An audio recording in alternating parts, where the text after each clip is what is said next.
Where do you guys want to start? Let's just roll right in with your reaction to picking number 3.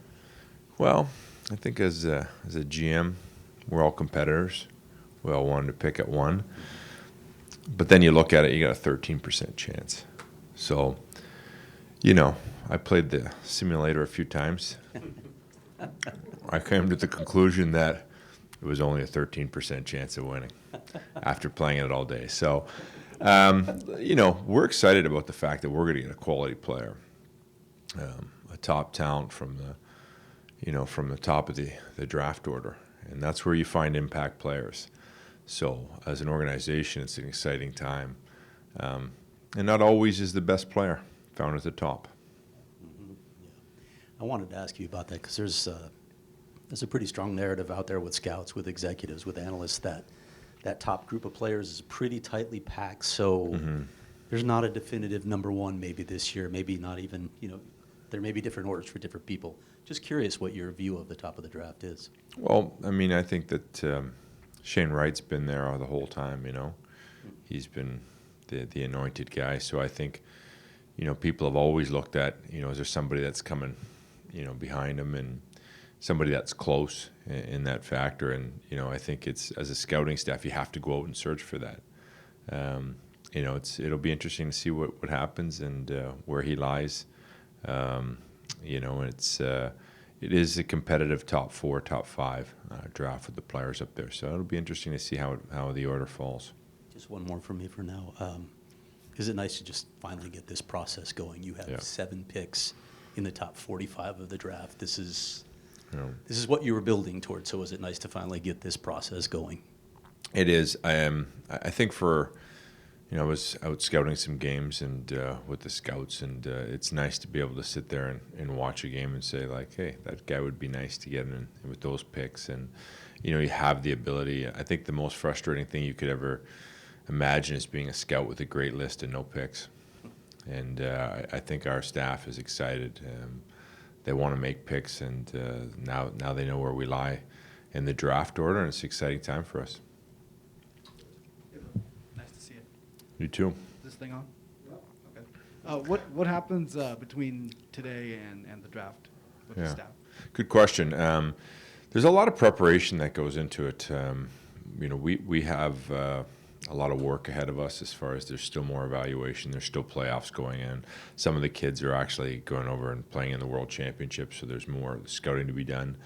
We've got the combine where you get to meet them, interview them, and process what they're like physically, mentally also.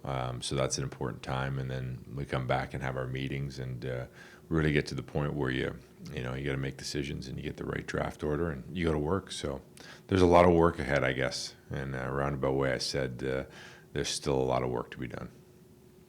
Are there other?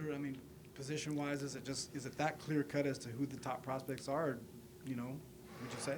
Yeah, I think at this point, I think it is. As a staff, you have to go out there. They've scouted it. Like for us, we've kind of known we're going to be in the top 10 since August.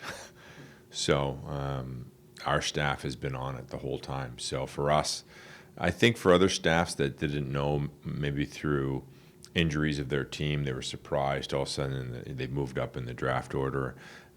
For them, they might be thrown off a little bit, not knowing that they had to pick there. But for us, we kind of knew we were in that range the whole year.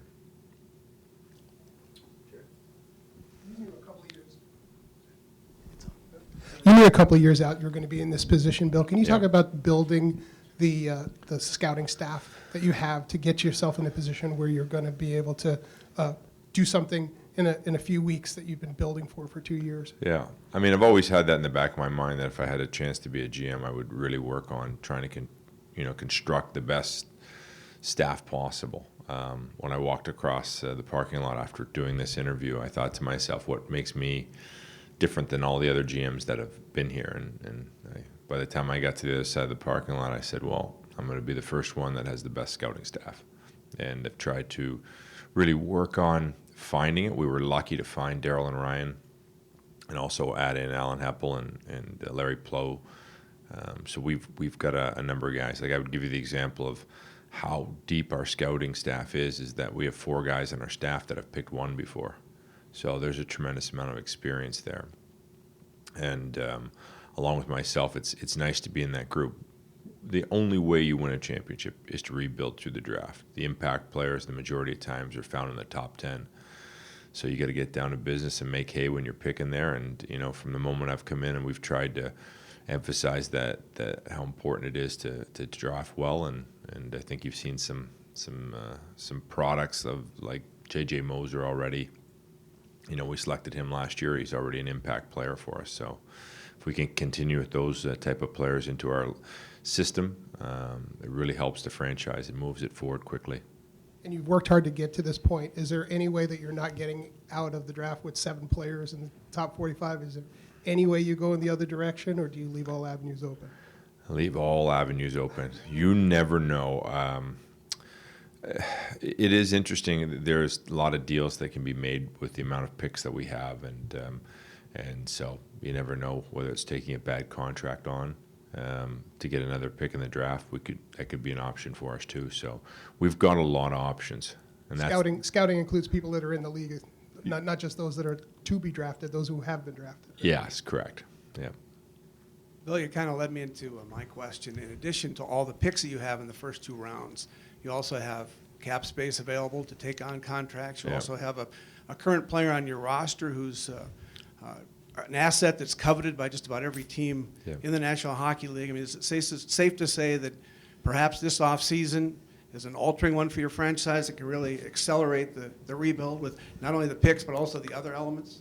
Well, I think so. I mean, we're always looking to acquire, more picks with our cap space. That's, we've put it out there from I think probably about last year at this time, and we're going to continue to move forward with that process. And I think what we've done now is, if you even look at the 2024 draft, it's pretty much already built. So, we're going to continue along those lines of to add picks through our assets and whatever we can do.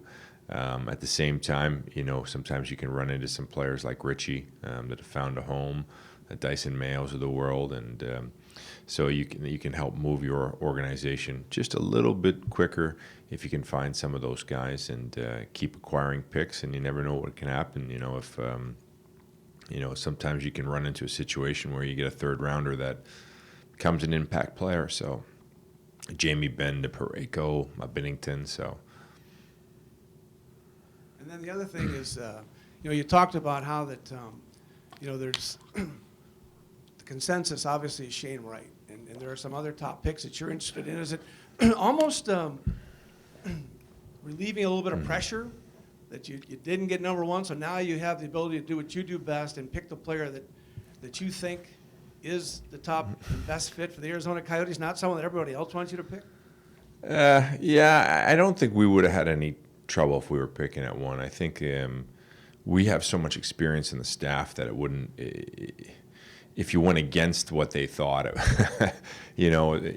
sometimes the media can run with stuff, and I'm not so sure that they always watch the games, and all of a sudden lists get put out there, and it's not the consensus of the NHL world out there. And we're in a good situation like we were in when I was in St. Louis, where the media, they don't put so much pressure on you that you have to do what almost they want sometimes, and we're in a really good situation in that I guess that situation. It's just you get to kind of breathe a little bit. So, but I do have a saying that when you feel the pressure, you're in the right spot. That's right. Yeah.